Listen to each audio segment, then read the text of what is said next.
કાગળ છે તેને ઉકેલતા શીખવું જોઈએ. શાસ્ત્રમાં વ્યવહારના કથન ઘણા હોય છે, પરંતુ જેટલા વ્યવહારના નિમિત્તના કથન છે તે પોતાના ગુણમાં કામ ના આવે, પણ પરમાર્થને સમજાવવામાં કામ આવે.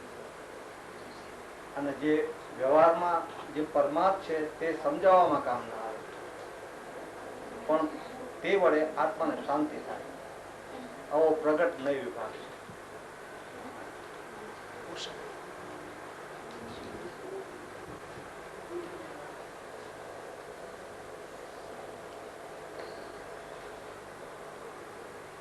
વ્યવહારના જે કથન છે એ તો સમજાવવા માટે છે. એ કઈ અંદરની શાંતિ તો અંદર પોતે અંદર સ્વરૂપને ઓળખે, દ્રવ્ય ઉપર દ્રષ્ટિ જાય તો એ અંતરથી શાંતિ આવે. વ્યવહારના જેટલા કથનો છે એ કથન તો ઘણા આવે છે વ્યવહારના તો શાસ્ત્રોમાં જેટલા વ્યવહારના કથનો એટલા અધ્યાત્મના કથનો એટલા નથી આવતા, પણ એ બધા સમજાવવા માટે છે. અને ભેદ પડે છે સાધક દશામાં એ બધું સમજાવવા માટે છે. અંદર શાંતિ તો એ બધા વ્યવહાર ઉપરથી લક્ષ્ય ઉઠાડી અને પોતે દ્રવ્ય પર દ્રષ્ટિ મૂકે અને એમાં જો પોતે દ્રષ્ટિના જોરથી આગળ જાય તો શાંતિ થાય એમ છે. કંઈ શાંતિ માત્ર વ્યવહારમાં રોકાઈ જવાથી એ કંઈ શાંતિ મળતી નથી. બહારના નિમિત્તની વાતો એનાથી કંઈ શાંતિ મળતી નથી. વ્યવહારના કથનોથી શાંતિ તો ભેદભાવો છે, એ માત્ર જાણવા માટે છે. જાણવા માટે છે, એનું જ્ઞાન કરવા યોગ્ય છે કે વ્યવહાર છે, પર્યાય છે, અને અંદર દ્રવ્ય શુદ્ધાત્મા છે. એના પર દ્રષ્ટિ કરીને આગળ જાય તો શુદ્ધ પર્યાય પ્રગટ થાય છે. એમ બધું સમજવા માટે છે. પણ એ વ્યવહાર કાંઈ અંદર જે ભેદભાવો છે એ અંદર સ્વરૂપમાં લક્ષણ ભેદે ભેદ છે, પણ વાસ્તવિક તો ભેદ નથી.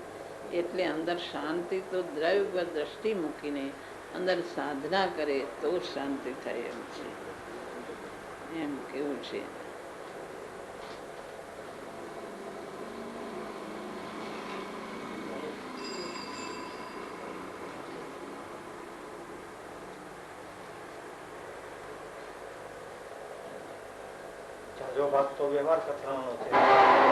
લોકો પણ વ્યવહારમાં જ પડેલા છે, જીવો અનાદિકાળથી.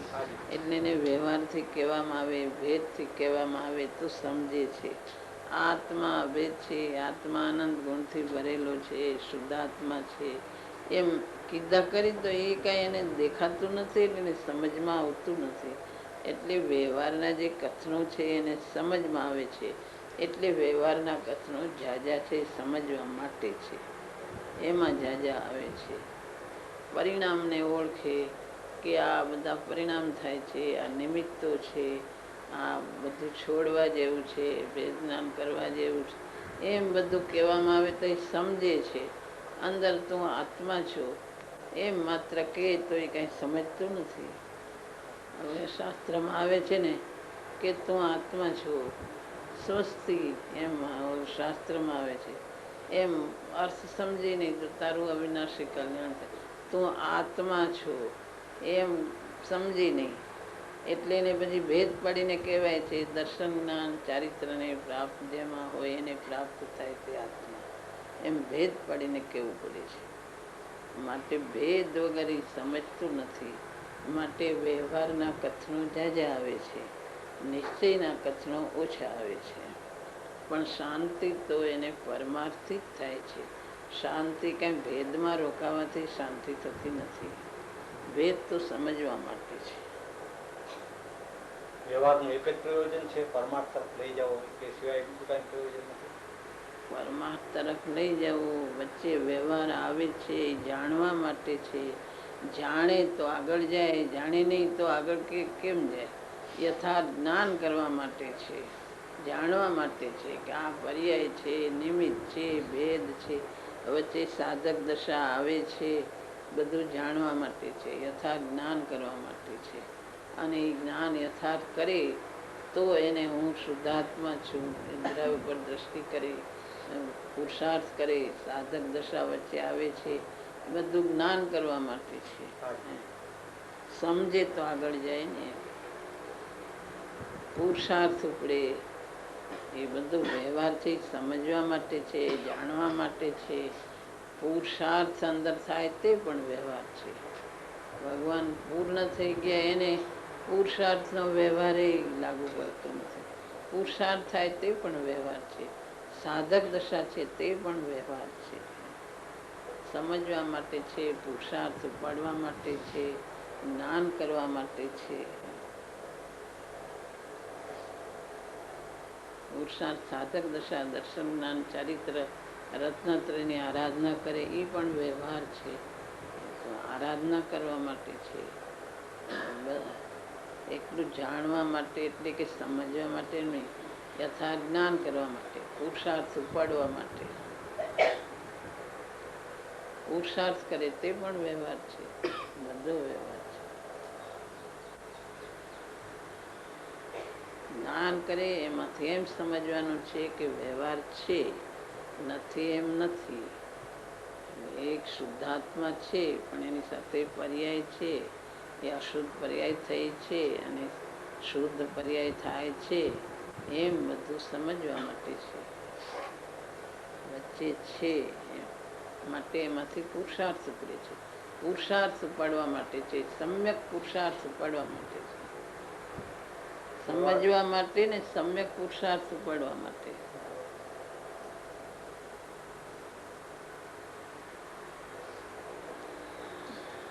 જે આ બધું વ્યવહારનું કથન કહેવામાં આવ્યું એ બધું એનું હોવાપણું પણ સાથે એના ખ્યાલમાં આવે, અને એ ખ્યાલમાં આવતા અહીંયા રોકાવું નથી ને હું આવો આત્મા છું ત્યાં જ મારે એને જ ગ્રહણ કરવાનું છે, એમ એને ભાવના એમાં ગ્રહણ્ય કરવાનું છે વ્યવહાર પર્યાય છે, એનું અસ્તિત્વની શ્રદ્ધા કરવાની છે.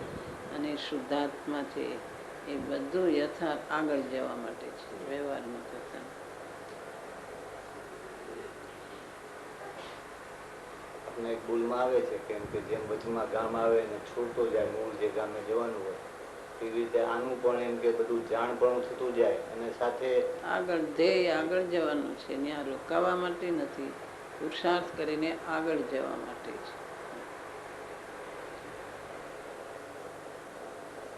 ગુણમાં કામ ના આવે એમ કહેવાનું આ હશે. વ્યવહારના કથનો ગુણમાં કામ ના આવે. ગુણમાં કામ ના આવે એટલે એનું કઈ દ્રવ્યમાં એ વ્યવહાર, મૂળ વસ્તુમાં વ્યવહાર, મૂળ ભેદ નથી. આત્મા કઈ ઘટકા નથી પર્યાયના કે ગુણના. માટે અંદર એમ એ ભેદમાં રોકાઈ જાય તો અંદર કામ ન આવે. એ ભેદના વિકલ્પ અંતરમાં કામ નથી આવતા, વિકલ્પ કામ નથી આવતા. એ વિકલ્પ અંદર કામ નથી આવતા.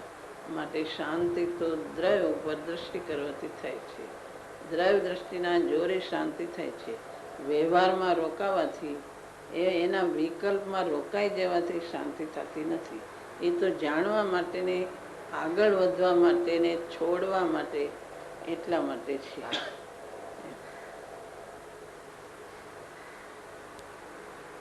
અને એવા કથનોથી જો પરમાર્થ પકડવામાં ન આવે તો એને વ્યવહારની સમજણ, પરમાર્થને ન પકડે તો વ્યવહારમાં રોકાઈ ગયો તો વ્યવહાર પણ સાચો સમજ્યો નથી. એ જ વ્યવહારનો પક્ષ અનાદિનો છે. એ અનાદિનો વ્યવહારનો જ પક્ષ છે. પરમાર્થને સમજતો નથી ને વિકલ્પના ભેદમાં રોકાઈ જાય છે. એ પક્ષ છે. એ પક્ષ અનાદિનો. બધું હું અશુદ્ધ જ થઈ ગયો છું ને શુદ્ધતા જેને વસ્તુમાં છે એ કઈ ખબર જ નથી. અશુદ્ધ થઈ ગયો ને અશુદ્ધ ટાળવું છે ને અશુદ્ધ પણ શુદ્ધાત્મા શું છે એને ઓળખતો નથી પરમાત્મા.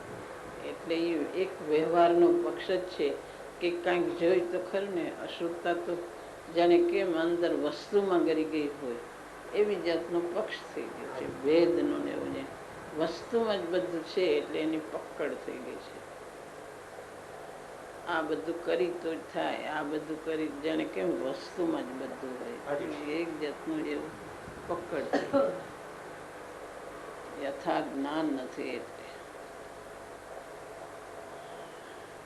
કાંઈક તો જોઈને આગળ જવામાં કાંઈક તો જોઈને આટલું આટલી ક્રિયા તો જોઈને, આટલું આશ્રુત ભાવ તો જોઈને, પણ એ બધું હે બુદ્ધિ હોય છે. આદરણી કથનચિત આદરણી, સર્વથા આદરણી નથી હોતું. તો એ પોતે સર્વથા આદરણી માની લે છે. એને વ્યવહારનો પક્ષ થઈ ગયો છે, સર્વથા આદરણી માનનાર.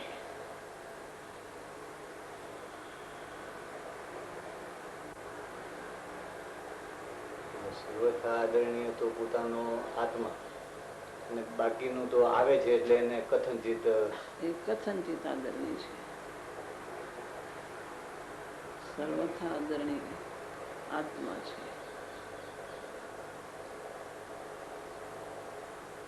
સાધક દશા કથનચિત આદરણી છે. એ કઈ રાખીને રાખવા જેવી નથી.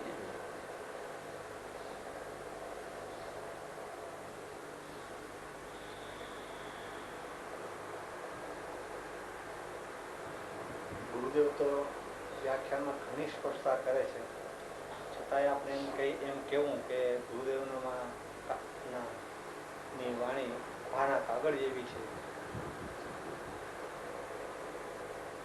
ગુરુદેવ કહે છે કે શાસ્ત્રો છે એ બધા બાના કાગળ જેવા છે, એમાં અર્થો ઊંડા છે. એમ ગુરુદેવની વાણીમાં ઘણા રહસ્ય હોય છે.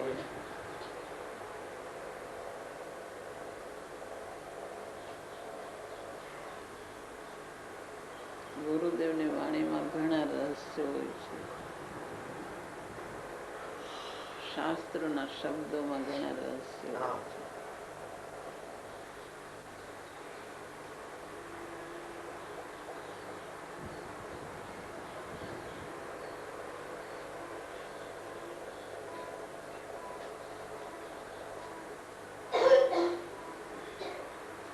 કથન ગુરુદેવનું પકડી લે તો ભૂલ થવા સંભવ છે. ભૂલ થાય તો ગુરુદેવનો આશય જુદો હતો. ગુરુદેવની બધી અપેક્ષા ચારેય બાજુનું જે કહેતા હોય એને ગ્રહણ કરીને નક્કી કરવું જોઈએ. ચારેય બાજુનું જે ગુરુદેવનું કથન હોય, ગુરુદેવની વાણીમાં ચારેય બાજુનું કથન, બધી ટેપોમાં જો ચારેય બાજુનું કથન આવે છે, એ બધાને ગ્રહણ કરીને નિર્ણય કરવો જોઈએ. એક બાજુનું ગ્રહણ કરીને નિર્ણય ન કરી શકાય.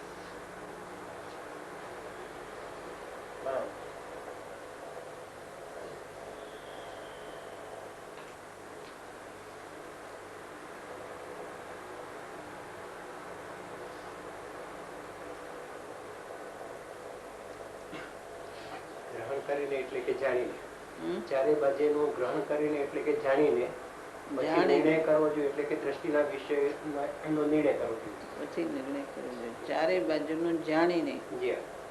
ગુરુદેવ જ્યારે પર્યાયની વ્યવહારની વાત કરતા હોય ત્યારે પણ એટલા ભાવથી કરતા હોય છે, અને નિશ્ચયની વાત કરતા હોય તો પણ એટલા જોરથી કરતા હોય છે. એટલે એ બધું અપેક્ષાઓ ગ્રહણ કરીને જાણવું જોઈએ. એટલે એક વાત ખૂબ ગુરુદેવે ઝાઝી કરી છે અને બીજી ઓછી કરી, એટલે એ વાત નથી જ અને એ વાત નાસ્તીરૂપ છે એમ ગ્રહણ ન કરવું જોઈએ.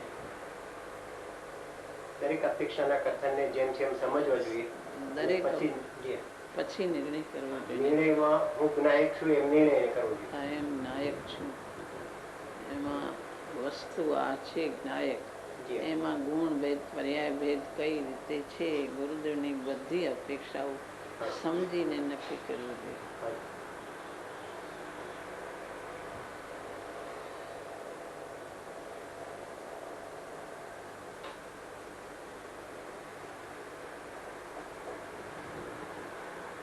સમયસરમાં ભૂતાર દ્રષ્ટિની વાત ઘણી આવે છે, ઝાઝી આવે છે.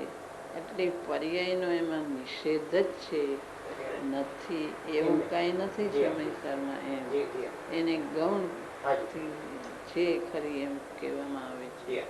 એમ ગુરુદેવની ઝાઝી વાત કોઈ આવે તો એટલી બીજી વાતને ગુરુદેવ ના પાડે છે એમ નથી, એમ સમજ.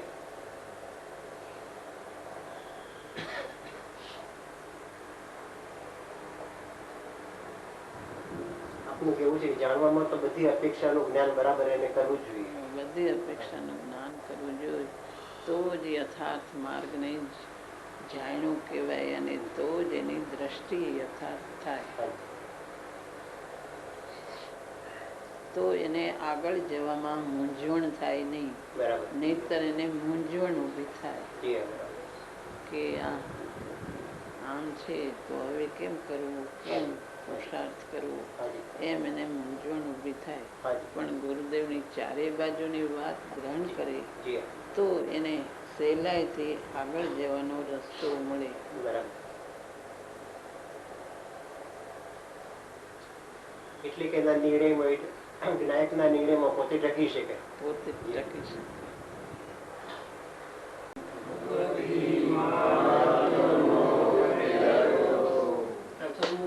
ભગવતી માતાની અમૃતમાં